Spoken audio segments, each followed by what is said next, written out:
इधर रात्रि का समय मैया पार्वती सज के तैयार हुई। बाबा ने पूछी, देवी कहाँ जा रही हो? गढ़ बोले, पूछ ले, रात बिरात अकेली चल देती हैं, इन्हें पूछने की जरूरत ना है, पूछो तो सही। सो बाबा इतने बोले हैं, मैया से बोले, देवी गढ़ कह रहे कि तुम रोज रात में कहूँ जाती हो तो हमें बता दो, हमें ले चलो। बोले नाथ वहां जहाँ हम जाते हैं ना, वहां देवियां ही देवियां हैं, देवताओं को कोई काम नहीं है। बोले हमें देवी बनाओ, लेकिन लेके चलो। बोले नाथ इतने लंबे चौड़े कहाँ जूड़ा बंधेगो, सर्प बिच्छू कांतर मान जाओ, कैसे पहुंचोगे? बोले ना चलने तो है, अगर मैं जाऊंगा तो तुम भी जाओगी और मैं नहीं जाऊंगा तो तुम भी नहीं जाओगी, हिसाब बराबर। बोले अजीब जिद है। बोले जिद ही मान लो, लेकिन हमें जाना है। अब साड़ी कैसे बंधे? बोले कैसे बांधो? बोले हमें देवी बनाओ, लेकिन लेके चलो। अब मैया से बाबा अजीब जिद कर रहे, मैया बहुत मना रही, लेकिन बाबा ना मान रहे। तो मैया साड़ी पहनाए हुए के लिए तैयार भई। अब इतने लंबे चौड़े साड़ी कानों बंधे, पीछे सही कर रही तो आगे खुल रहे हो, आगे सही कर रही तो पीछे खुल रहे। तो मैया बोली, एक बाबा बात सुन लो मेरी, ये लहरीदार सुंदर माथे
पे डाल के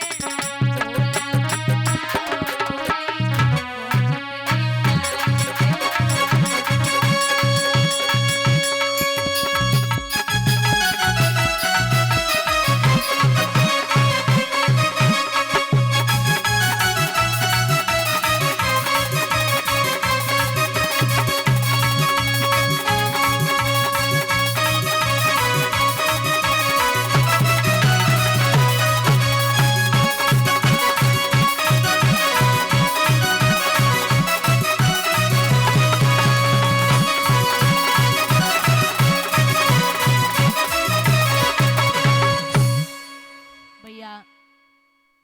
जैसे तैसे बाबा को तैयार करो। अब मैया चली आगे आगे, बाबा पीछे पीछे। बाबा बोले अर्धांगिनी हो तुम मेरी, और पत्नी को कर्तव्य है पति से पीछे चलवे को। सो मैया बोली चुपचाप चल रहे हो ना, अब तुम मेरे पति ना है सहेली हो, तो कायदे में निकल लो। सो आगे आगे मैया, पीछे पीछे बाबा। अब महाराज के गेट पर ललिता खड़ी, तो पार्वती को तो टिकट बनो रे वे तो निकली गई। अब भोले बाबा लम्बो घूंघट मारे खड़े। हाँ ललिता बोली मुंह दिखाओ तब अंदर जाओ। बाबा बोले थे तो भैया प्रूफ मांग रहे हैं। बोले मुंह दिखाओ, कुछ प्रूफ हो तो दिखाओ तब अंदर प्रवेश करो। बाबा मन ही मन में बोले कि जिंदगी में अगर एक बार आज निकलेगे तो ढोंग करवे वाले ना है, आज बस निकल जाए। सो पार्वती पीछे मुड़ी, बोले ए ललिता क्या हो गया? बोले निकलन दे। बोले क्यों? अरे बोले निकलन दे। अरे बोले बताओ क्यों? जे परिचय बताओ उनको, जो कौन है? सो मैया पार्वती बातें बनाए के बोली जे जे जे, जे हमारे लला कार्तिक की बहू है। ललिता बोली ब्याह कब होएगा? बोले अबे जल्दी जल्दी में होएगा, उसको कहो बुलाए ना पाओ। ललिता बोली कोई बात ना, तुमने ब्याह में ना बुलाओ, बहू को मुंह दिखाई दो। अब बाबा बोले जब नकटी कैलाश पर्वत पे आए तब तो मुंह दिखाए हम।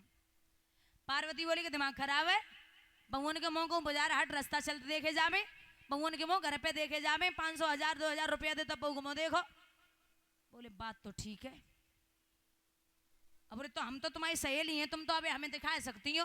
बोले सहेली हो घर की, महाराष्ट्र में कोई सहेली ना है, घर पे आओ तब बहू को मुंह देखो कैलाश पर्वत पे। सो ललिता ने काफी देर तक भगवान को देखो और पैर से चुटिया तक निगाह डाली। सो इतने लंबे चौड़े। सो ललिता बोली का एक बात कहें बुरो तो ना मानोगी? अरे बोले बिल्कुल ना, सहेली हो तुम मेरी। बोले तुम्हें कहूँ बहू ही ना मिली, खम्मा उठाए, इसलिए नेत्र बंद करके लेट गई। भगवान ने वरदान दिया है जाओ, हम रहें या न रहें, हमारे हृदय से आपके लिए कभी प्रेम कम नहीं होगा, और जो पद लक्ष्मी और सीता का है वही पद हमेशा तुम्हारा रहेगा। इस प्रकार से प्रभु वरदान देकर के वहां से अंतर ध्यान होते हैं। बोलिए वृंदावन बिहारी लाल की। प्रसंग उठता है भगवान ने गोपियों के साथ में महारास कैसे किया।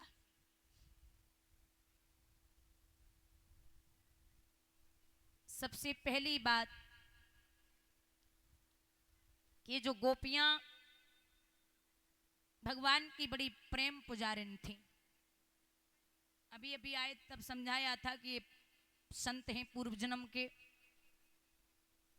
एक दिन योग माया को इशारों देके भगवान ने यमुना के किनारे सुंदर सी जगह बनाई। योग माया ने जब जगह बनाई है तो भगवान ने उस जगह को देख के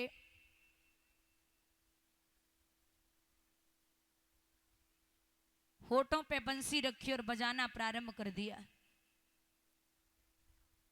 ऐसी मुरली की ध्वनि सखियों को पागल कर गई। सखियां दौड़ी, कोई खाना बना रही तो खाना छोड़ दियो, श्रृंगार कर रही तो श्रृंगार छोड़ दियो, पति को खाना देवे को जा रही तो पति को खाना गैया के पास में, गैया को भूसा पति के पास में। ठीक उल्टा हो गया। गोपियां जब पहुंची तो भगवान ने स्वागत किया।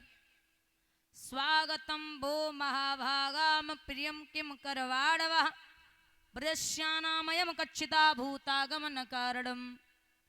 आइए गोपियों, बड़ी कृपा की, जो आप यहां पधारी, स्वागत है आपका। कहिए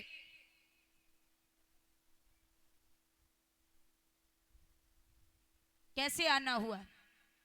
अब इतने लोग बैठे हो दादा, पहले आप काऊ को निमंत्रण करो, और जैसे वो न पहुंच पाए टाइम से, आपके घर पे बहुत बड़ा फंक्शन है और पहले न पहुंचे तो फिर भाई फोन करो भैया आए ना आए, तुम्हारा बड़ो इंतजार है। फिर भाई 10 मिनट और लेट हो जाए, फिर पूछो भैया तुम आए ना आए हो, कहाँ रह गए हो, बहुत इंतजार है। और जब वो पहुंच जाए फिर बस जब पूछो काले ना आए हो, तो कितनी बड़ी बेइज्जती है। अब पहले तो वे बंसी बजा के बुलाए रहे भगवान, पहले तो मुरली बजा के बुलाए रहे, और फिर जब गोपियां अपने अपने पति को छोड़ के पहुंच गई, अब उनसे कह रहे काले ना आई अपने पति को छोड़ के, तो गोपियों कम चालाक ना है। सो एक बोली हमें जब बताओ, सही सही जवाब देना। हाँ पूछो। बोले एक पतिव्रता औरत और उसका पति विदेश चला जाए और वो मिट्टी का पति बना करके उसकी पूजा करे, और जब वो मिट्टी के पति की पूजा कर रही हो तो उसका असली पति विदेश से आकर के कुंदी को खटखटा दे।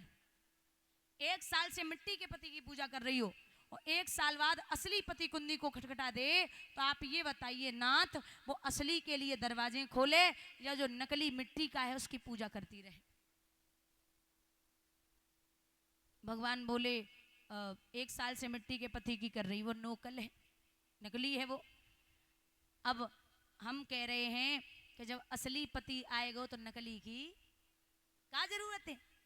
तो सखियां चरण पकड़े के नाथ के बोली प्रभु कुछ भी करो, संसार के पति पिता पुत्र सब आपके सामने नकली हैं, आप एक असली हो। और तुम हमारे पति तो छोड़ो, हमारे पति के पति आप हो, आप जगत पति और जगत पिता हो, इसलिए आप हमारे साथ में महाराज करिए। भगवान बार बार मुस्कुरा रहे, जितनी गोपियां प्रभु ने उतने रूप लिए। जब भगवान रूप